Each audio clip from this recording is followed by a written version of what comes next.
Emuhaya constituency is located in Western Province, Vihiga County. It is home to the Abanyore community, a sub-tribe of the Luhya. Dr. Wilbur Otichilo is the 7th Member of Parliament to represent the constituency since independence. He was elected on the 11th June 2008 and sworn in on the 17th June of the same year, following a by-election necessitated by the elevation of his predecessor, Kenneth Marende, to the position of Speaker of the National Assembly.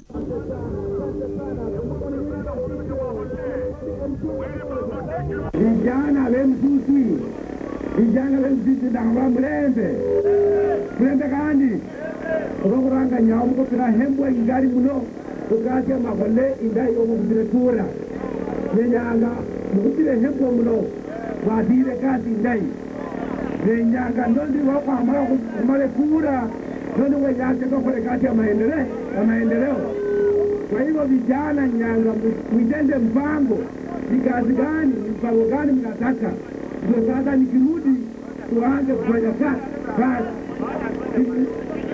Tutambolenya kufanya kazi. Hata kama tunataka pikipiki tufanye kopa bila ambao tutamtafutia pesa tununue alafu tununue pikipiki tufanyie kazi. Kwa hivyo mkuje na mpango, mniletee ni mpango gani mnataka tuanze kazi. Making his debut in politics, Dr. Otichilo, a scientist with ecological and environment science background, embarked on a rigorous program aimed at uplifting the living standards of his community that was facing a myriad of problems.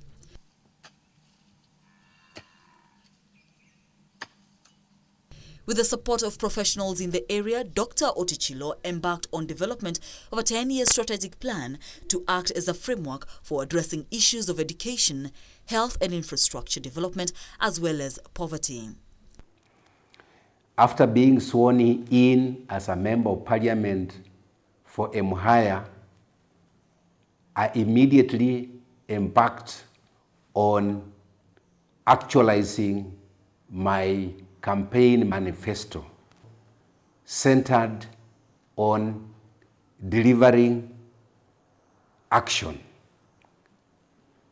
My campaign motto was Kururem Mangana Kusiem Bihole, meaning we leave empty talk, we go for action. And therefore, after I was elected, the first thing I did was to mobilize Banyores so that we could come up with a strategic plan that we would implement to be able to achieve our development goals.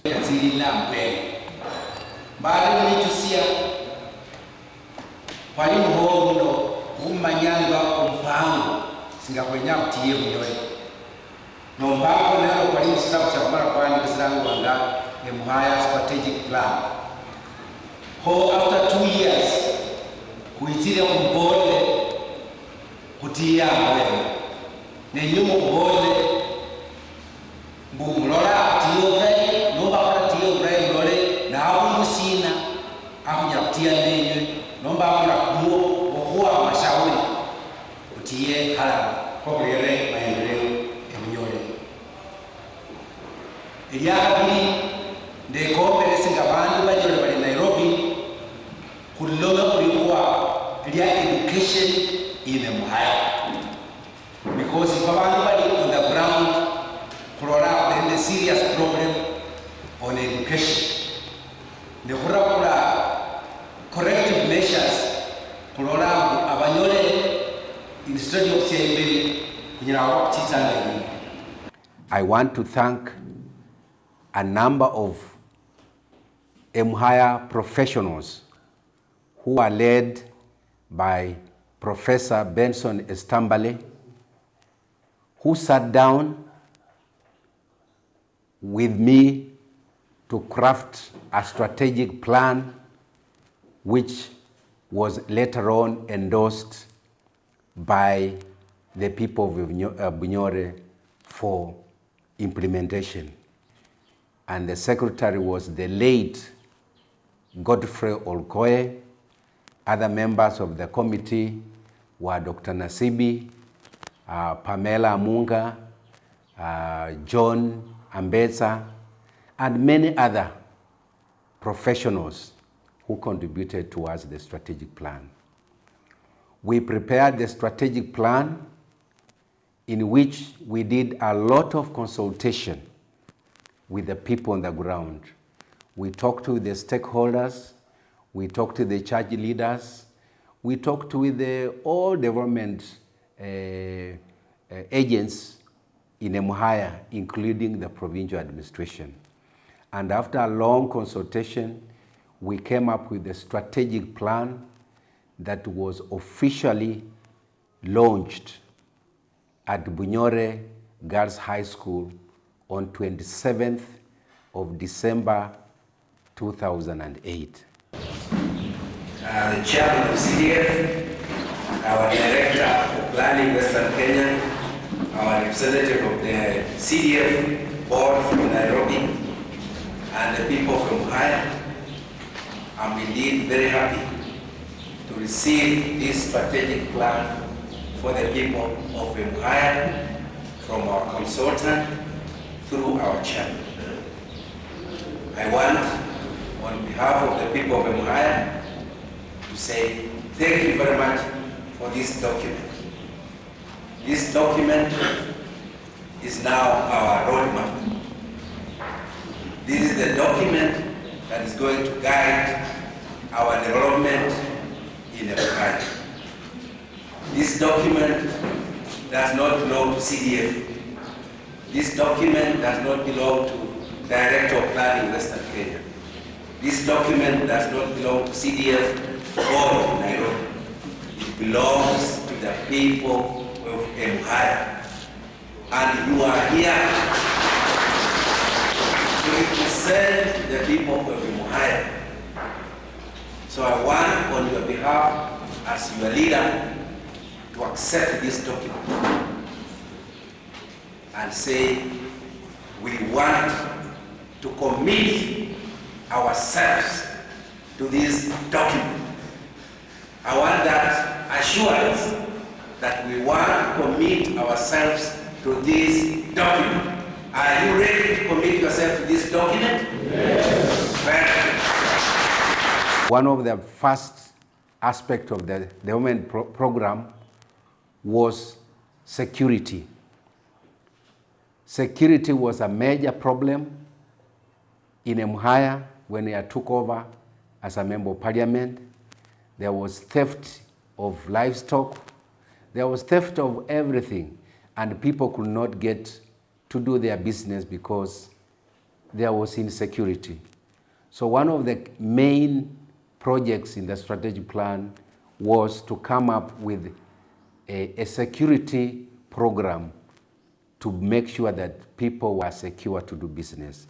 And I want to take this opportunity to thank the provincial administration under the DC, District Commissioner, Mr. Wambua, who, with the provincial administration, we were able to coordinate security issues, and we started putting security mechanisms to ensure that people are secure to do their business. We were able, through the Office of the President, to receive a number of administrative police who were posted to various centers in Emuhaya to ensure that security was secured. This was guided by the Kenya Poverty Reduction Strategy Paper of 2004, the Economic Recovery Framework for Wealth Creation of 2003-2004, and Vision 2030 strategies. Dr. Otichilo has made significant achievements using the Constituency Development Funds, CDF, and other funds. Inspired by his campaign manifesto that focused on sectors that directly impact on the well-being of his people, Dr. Otichilo identified critical areas like security, education, food security, healthcare, water and sanitation, unemployment, women and youth, infrastructure, among other issues, as his focal points. We came up with a very elaborative security program to ensure that Emuhaya was secure. And one of the other areas we decided to do was to build up administrative police lines in various locations so that the police could work very closely with the provincial administration to ensure that security was upheld. And I want to say that since that time, security in Emuhaya has drastically improved, and now people are going their way to do business. He then turned to his 10-year strategic development plan, which he segmented into two to enable a coordinated mechanism that would see priority given to urgent programs. The plan was implemented through a preparation of a 5-year strategic plan, which was further implemented through preparation of 1-year action plans. The first issue that the MP addressed was security. The insecurity was caused by rampant drinking of chang'aa and smoking of bang.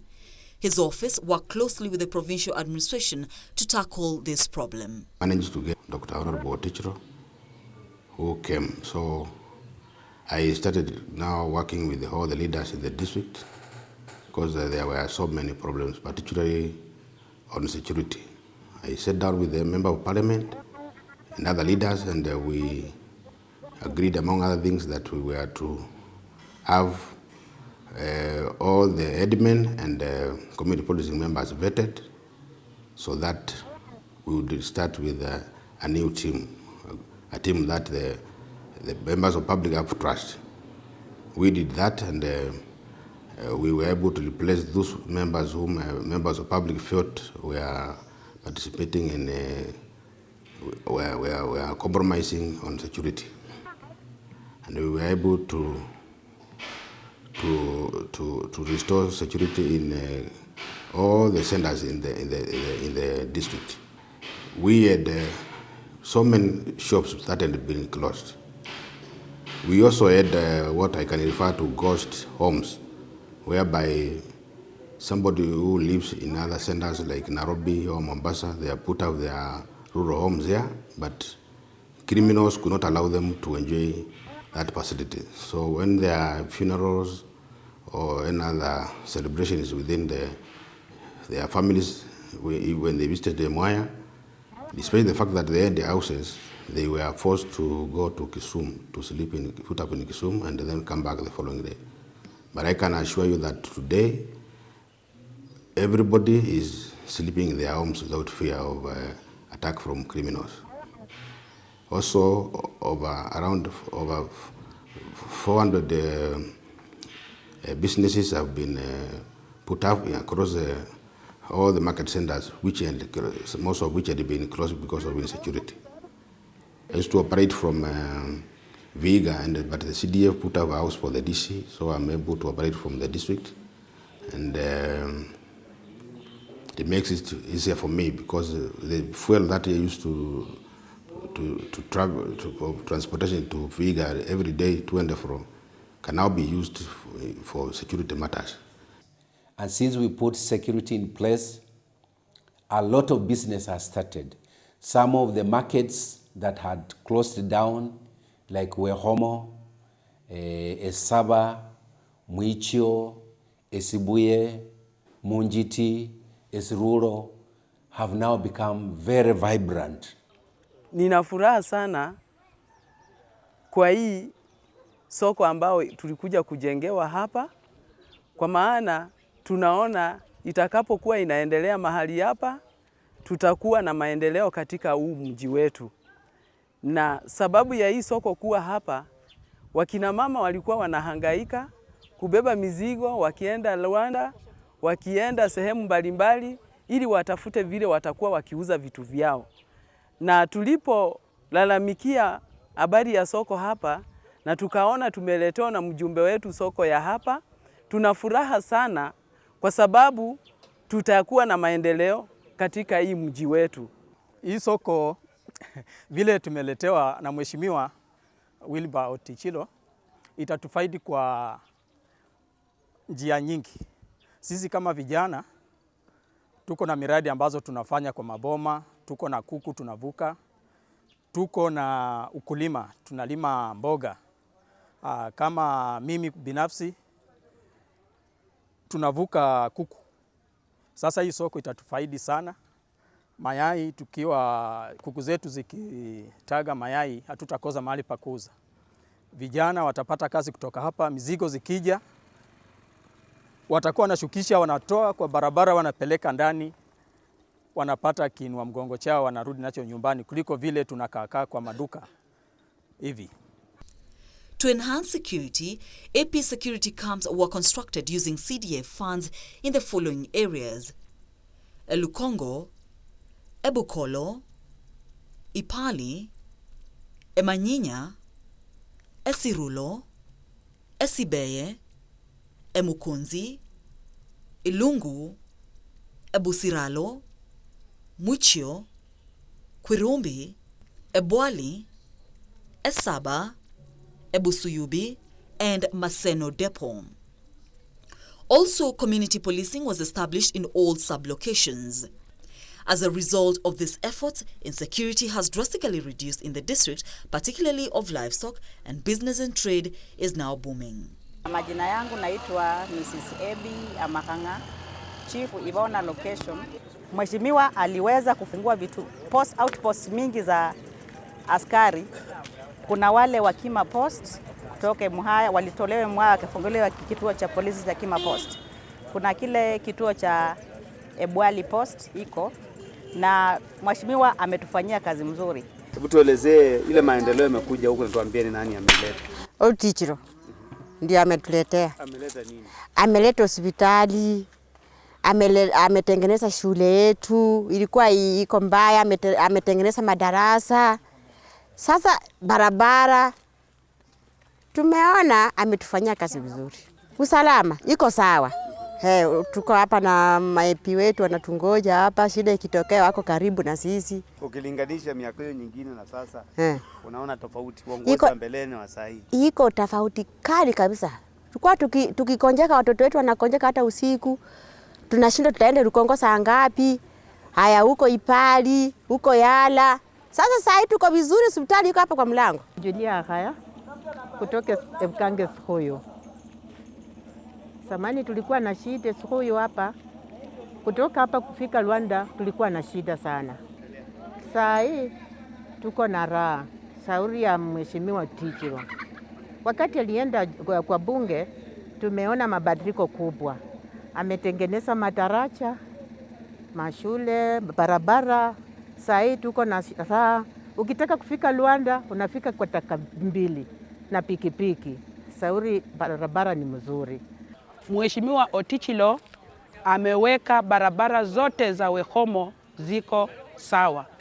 Mheshimiwa amejaribu kutuletea shirika la Budogeo ambao limetuletea maneno mengi kuhusu upandaji wa miti, kwa sababu tuko na milima mengi ambayo inapandwa miti.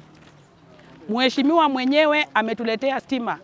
Kila mahali tuko na stima, imeenea mpaka Masinani. Tena Mheshimiwa Otichilo ametufanyia mengi kwa area yetu, kututengenezea mashule. Shule zetu za Ebuhando, shule ya Waluka, shule ya Emuhaya, shule ya Ubunaka, shule ya Mati, tuko sawa. Kwa hivyo nampea heko, Mungu ambariki. Anapojiandaa kurudi tena tunamkaribisha arudi na roho mkunjufu na heshima ya Mwenyezi Mungu. The next pillar of development that the constituency development team embarked on under the stewardship of Dr. Otichilo was education. This was necessary owing to poor performance registered in primary and secondary schools over the last 30 years, attributable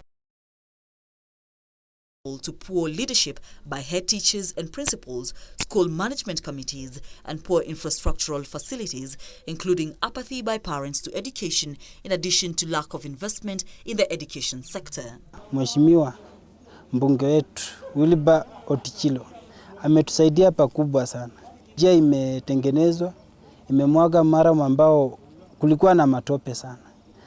Kuongezea hapo, tunaona amesaidia shule haswa Bunyore yote. Ameleta stima iko, ambayo ameleta hata teknolojia mpya kama vile tarakilishi tunatumia shuleni. Vile vile tunaona katika shule zetu amepanda miti ambao tunaona anafanya vizuri sana katika kazi ya kufanya nini? Kusaidia usafi na mazingira kwa jumla. The MP organized a forum for school heads and management committees in a bid to engage them to improve educational standards and school infrastructure, among others. He also embarked on rehabilitation and construction of new classrooms, provision of bursaries to needy students, and sponsoring of mock examinations. These efforts have bore fruits, and since 2009, more than 500 students are joining national schools and over 500 student public universities annually. Also, a significant number is joining tertiary colleges. To enhance the improvement of school infrastructure, the MP allocated 40% of CDF funds to education annually, and he also sourced 27 million shillings from the Ministry of Education. Under the Economic Stimulus Program, 30 million shillings were given to Emuhaya High School, which got 15 million shillings, Ebusiratsi Secondary School, which got 5 million shillings, Hobunaka Secondary School, which got 5 million shillings, and Ebusakami Secondary School, which got 5 million for infrastructure development. Another 7 million shillings from the ESP was allocated to Esirabe Primary School and Ekwenda Primary School. Education in Emuhaya had deteriorated in the last 30 years. Most people had lost interest in education because most of the children who are going to school were not getting jobs, they were jobless, and there are people who are not very interested to take children to school. Also, poverty had become a major problem. And the other problem about education in Emuhaya was that the school facilities were not there, the schools had deteriorated, they had never been renovated, and generally there was general apathy on education in Emuhaya. I worked very closely with the education ministry, the district education office. We worked closely with the NAT and many other stakeholders. We held various education stakeholders to highlight the importance of education in Emuhaya. We put in a lot of money from CDF to rehabilitate various schools. I also was able to discuss with the Minister of Education in Nairobi, and they were able to allocate under the school infrastructure program over 27 million to rehabilitate quite a number of schools in Emuhaya. And since that time, we have had various workshops, both for teachers and for administrators, in which we have tried to promote the importance of education in Emuhaya. We have put more than 40% of our CDF to rehabilitation of our schools. And I want to thank the school management committees and the school board of governors who have worked closely with us in this very important, noble exercise of rehabilitating our schools. The other area of focus was promotion of technical education. Through CDF, Ebusiralo Polytechnic was established in early 2009. Under Dr. Otichilo's leadership, Emukunzi, Ematete, and Nzwalwa Youth Polytechnic, which had been closed down, were revived and open to students who could not join secondary schools, tertiary colleges, and universities. Also, a computer laboratory was constructed at Maseno Youth Polytechnic and equipped with computers by the Ministry of Youth and Social Services. To enhance and promote ICT, the MP established computer labs in selected secondary schools and also computer clinics in Luanda and Mwichio for school leavers to learn ICT for free. We've received a lot of opportunities. First of all, initiated a program on free computer training, that is ICT clinic, and as at now many youths have been able to do like free computer trainings. As even as I'm talking now, we are doing recruitment on IEBC, and computer knowledge is a must. So we are very happy because many youths can be able to secure like these short employments because of such. Welcome to Esibira Secondary School. This is our ICT center, the so-called computer lab. This project was started by Dr. Wilbur Otichilo in conjunction with the IGAD. He donated 20 computers to the school. That enabled us to start the project.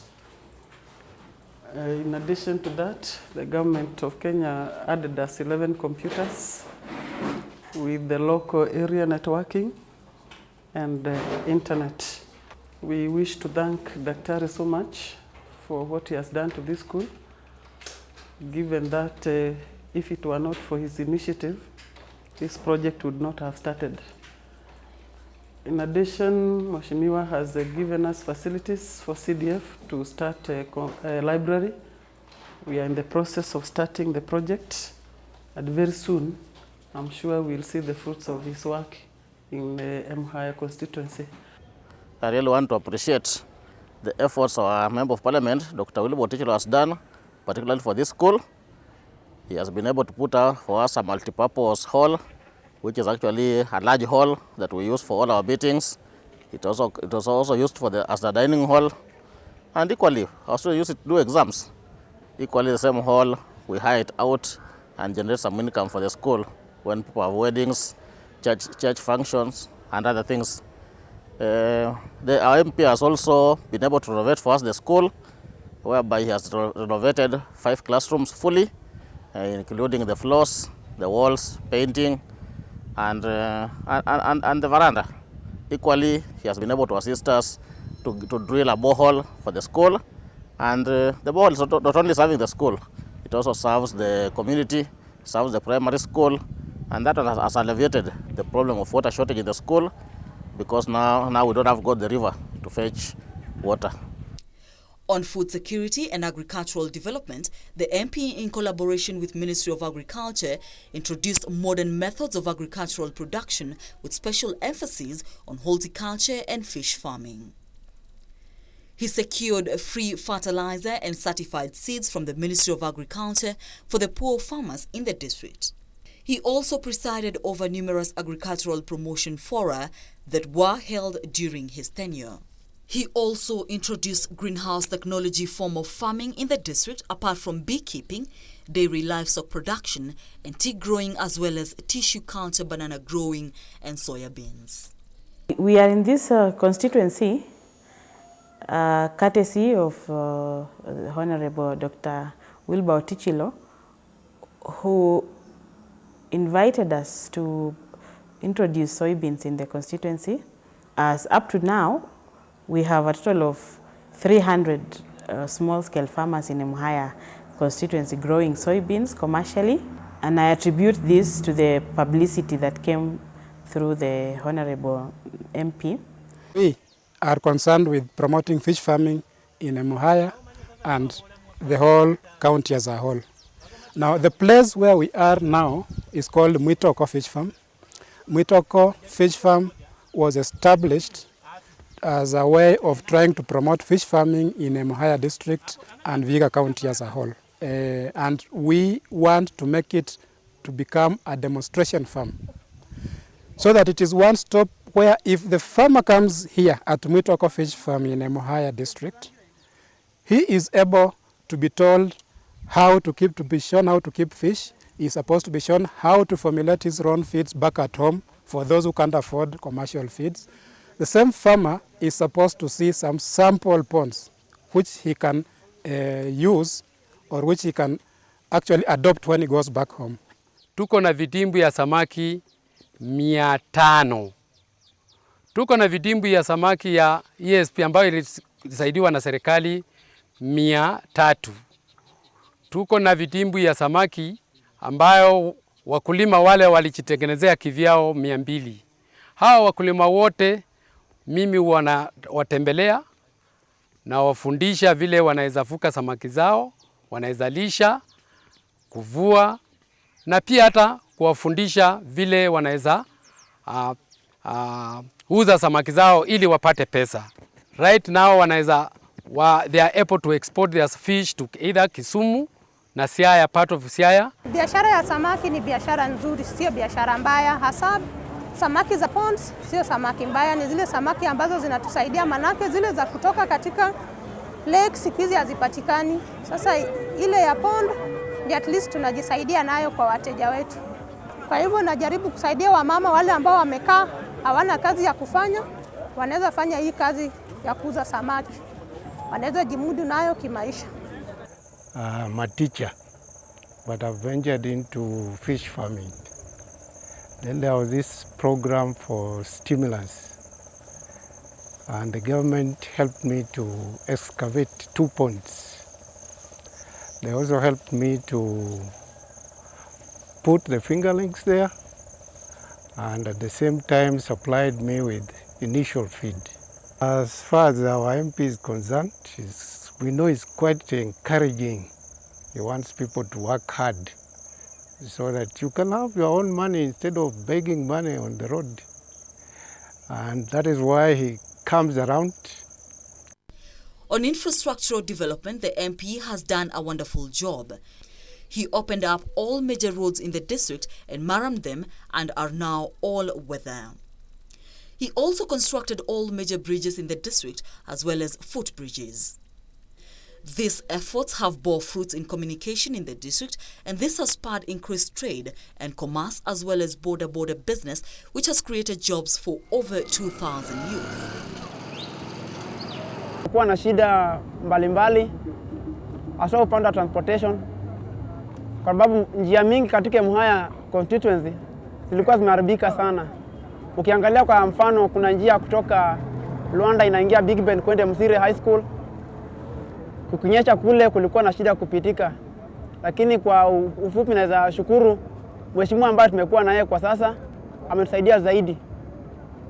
Ukiangalia sana upande wa kikazi hapa Luanda, kulingana vile mheshimiwa amejaribu kutengeneza njia, ametuongeleza kazi. Pale ambapo tulikuwa tunaenda, sasa hivi tunafika, tunaenda uchukuzi umekuwa rahisi.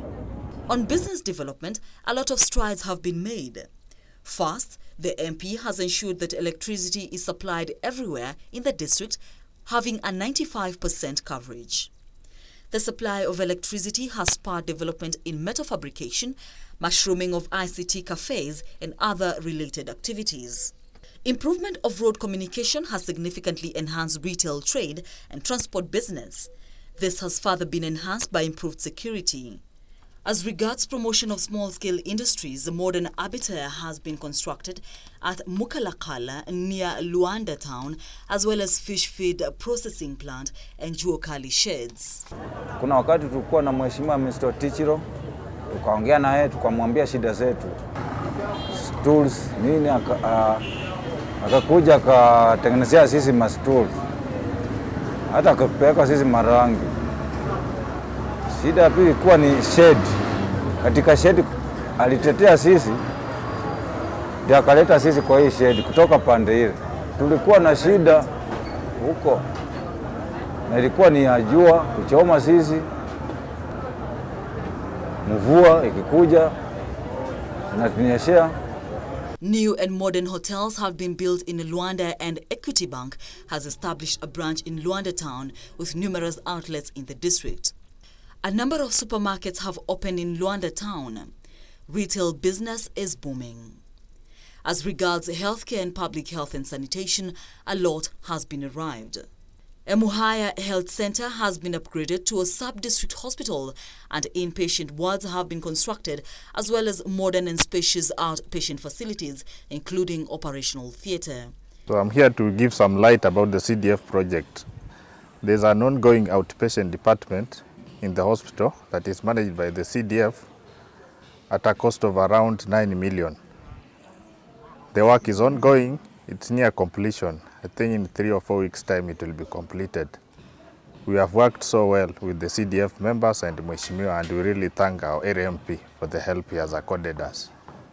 Emusire Health Center, which had stalled for over 30 years, was revived by the MP and built into a modern health center.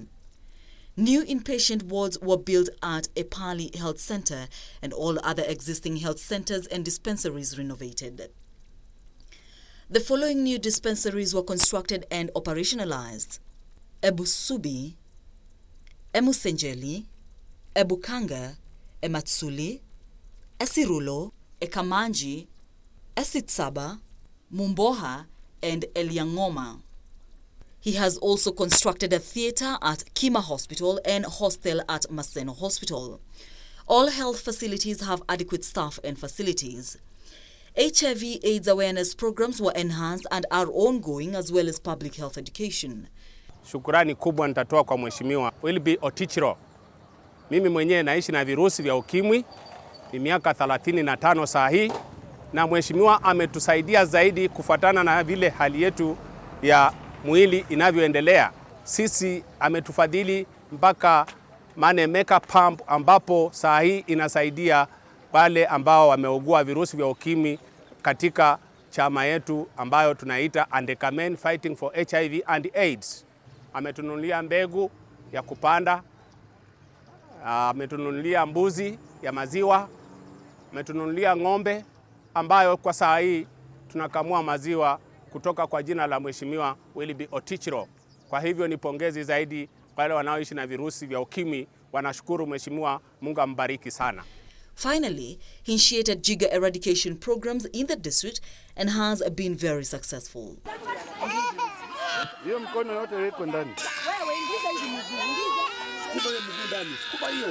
Provision of clean and safe water was among the priority projects by the MP. During his tenure, he rehabilitated and constructed all water springs in the district. He also initiated and completed Emabungo, Ebunangwe, and South Bunyore water projects. He also completed a Sirulo water project and constructed a water borehole at Emanyinya Secondary School. We are constructing a Ebunangwe community water supply project. This is a project that had stalled in 1972 and it has been revived in 2009 by the current MP, Dr. Wilby Otichilo. We started by constructing the Cross River weir, then we went to the pump house, then we went to the clear water tank, and currently we are constructing the filtration unit. Jina ya mbunge wetu ni Wilby Otichilo. Yatura mmangana yaje mbikole. Maji itakusaidia kunyunyizia mimea.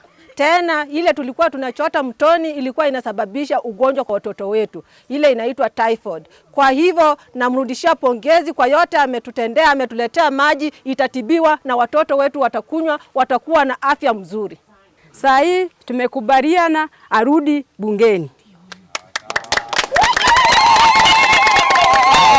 Good governance and social activities were also given priority.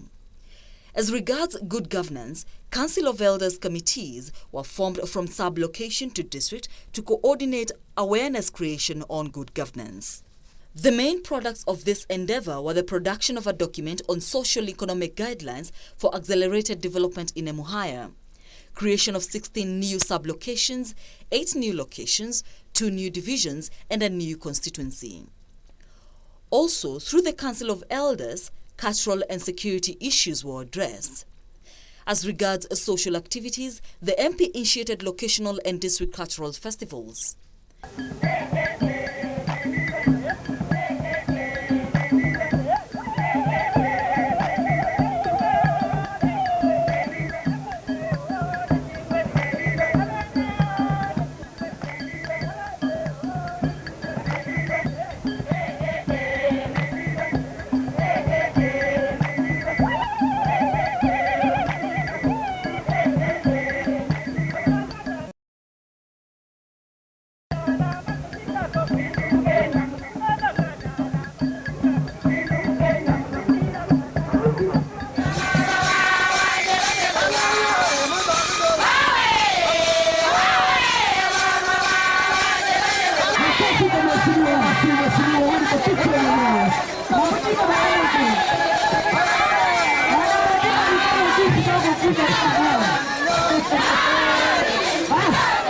He also initiated the construction of Ebusiekwe Nganyi Resource and Cultural Center, where there is an established community radio station and weather forecasting station.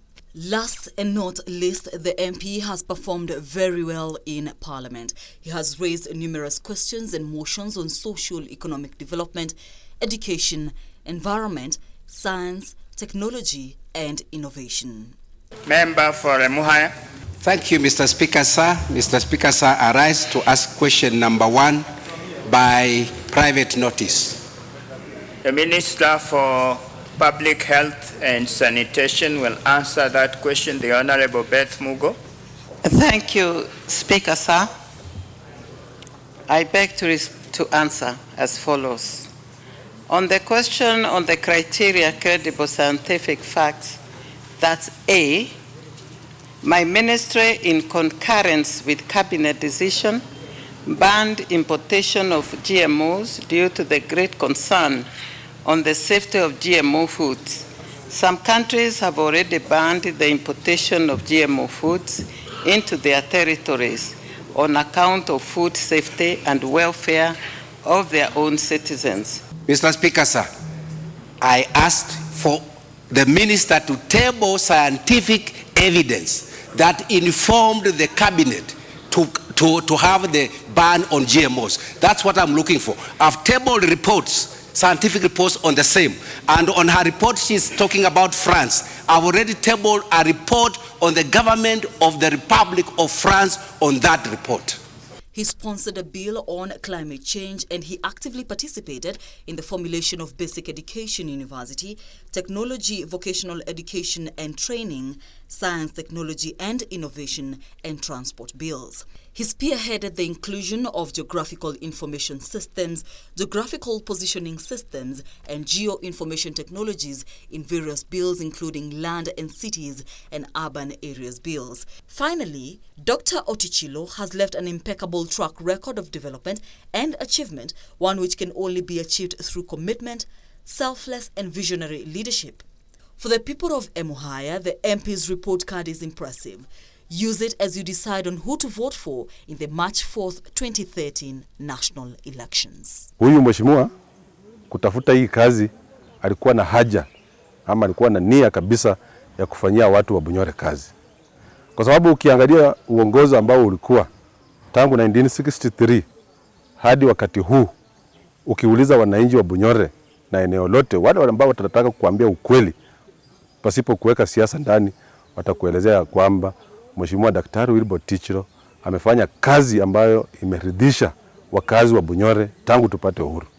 Mheshimiwa akikupatia kazi, atakuachia ufanye kazi. Sio mtu atakuachia kazi na tena na kufuatafuata hapa na pale, hapana. Anakupatia full responsibility ya kufanya hiyo kazi. Na ndiposa sisi ambao tumefanya kazi chini yake, wengi tumefanya kazi bila uoga, na ndiposa kazi yetu inaweza kuonekana. Especially the road networks na that is infrastructure na mambo ya masomo. Kuna watoto wengi ambao walipita mtihani vizuri na hawangekuwa na uwezo wa kuingia secondary school. Kupitia kwa mpango yake ya bursaries, naweza kuambia tuko na watoto wengi ambao saizi wanaendelea na masomo. On behalf of myself, my family and the people of CDF, to thank the people of Emuhaya for the opportunity you have given me to lead you. I'm still willing to lead you further so that we can achieve further development, but the choice is yours. You are the ones who have the vote. You are the ones who will decide who you want to elect to lead you. But remember, this country is more important than individuals. We want Kenya to remain a one sovereign state.